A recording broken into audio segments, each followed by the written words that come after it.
langsung. Saat PT GNI dimintai penjelasan oleh jajaran DPRD Kabupaten Morowali Utara, dari rapat dengar pendapat yang berlangsung panas tersebut, perwakilan PT GNI menyatakan bahwa warga negara Indonesia yang tewas bukan merupakan karyawan PT GNI. Hal ini kembali ditegaskan Muknis Basri Assegaf, HRGA PT GNI, yang ditemui tim fakta selepas rapat dengar pendapat tersebut.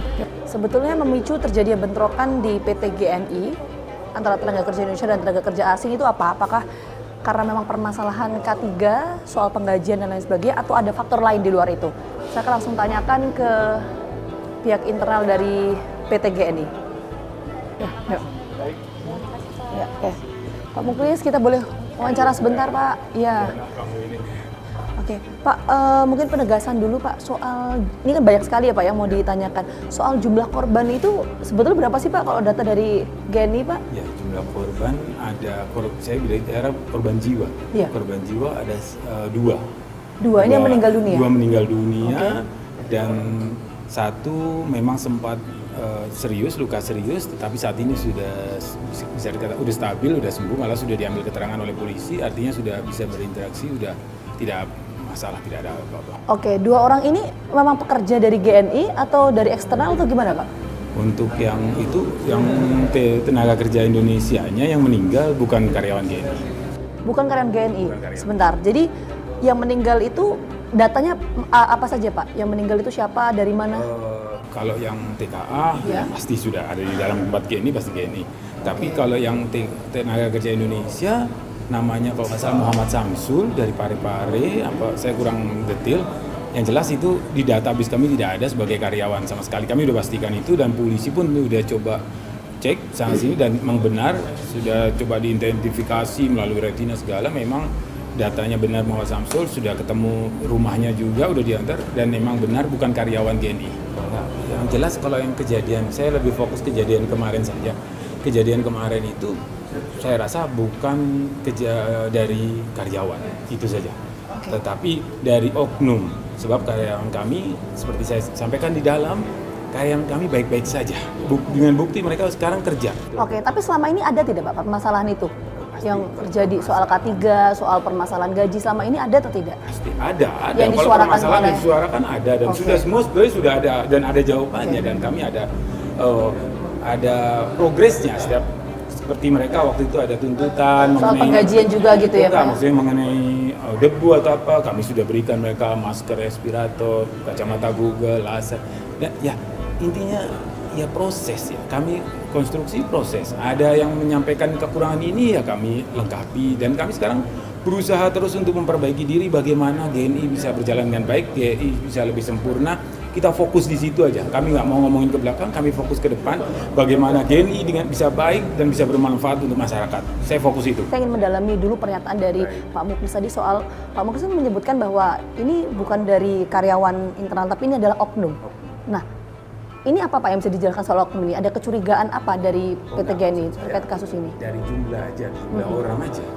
Jumlah orang karyawan kami ada 11.000, sedangkan bentrokan tersebut jumlahnya sangat kecil, mungkin 500-an, tapi saya nggak tahu pasti karena yang kita di lapangan tidak bisa menghitung dengan pasti. Dan itu sebagian juga orang luar, artinya ini berapa persen saja dari karyawan. Dan setelah kejadian tersebut, yang kejadian duka tersebut, 1 hari kemudian kita sudah kerja dengan normal, karyawan sudah bisa berinteraksi dengan normal. Oke, sempat dicari tahu juga nggak Pak, kenapa kok kemudian ada satu orang yang tadi Bapak sampaikan ini meninggal dunia tapi bukan karyawan, tapi ada di situ ketika kejadian? Setahu saya mungkin ya karena kesalahpahaman, salah informasi yang beredar yang tidak benar mungkin, jadi mereka mungkin sikap sosial atau spontanitas membantu teman atau apa tidak tahu ya, biarlah itu ranahnya polisi yang menjawab masalah itu, biar ranah polisi menyelidiki kenapa dia ada di situ.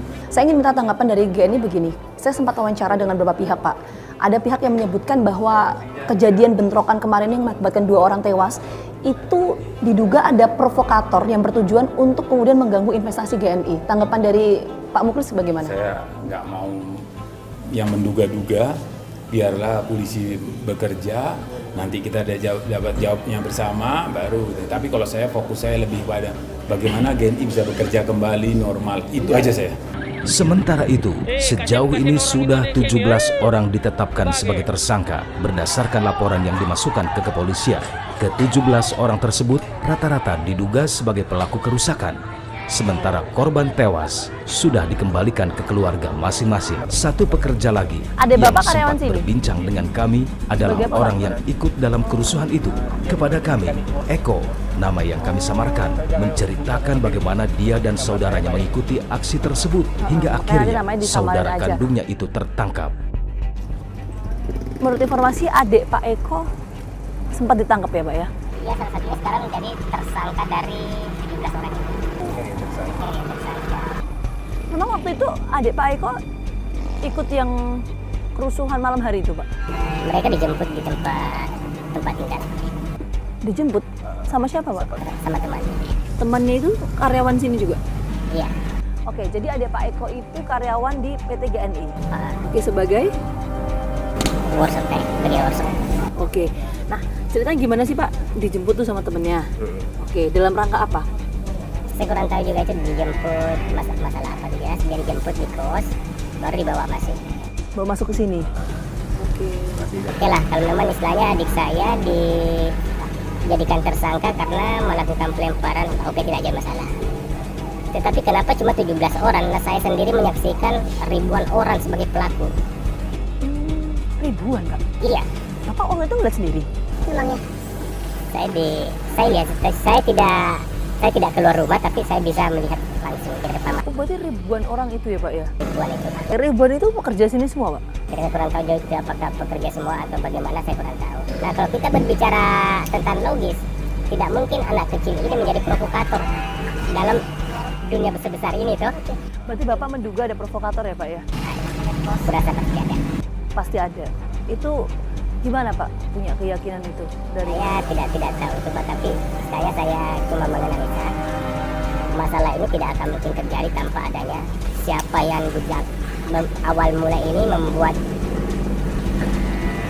Pak, sama satu lagi, waktu itu pengamanan di sini gimana sih Pak? Dia memang tidak sanggup mungkin karena banyaknya ini toh, banyaknya maksa ini sehingga memang keamanan tidak. Fakta yang kami temukan dari sejumlah karyawan, banyak karyawan yang tidak mengenal siapa saja yang ikut merangsek saat kerusuhan terjadi. Lalu siapakah sebenarnya korban tewas yang berkewarganegaraan Indonesia? Kami melanjutkan penelusuran.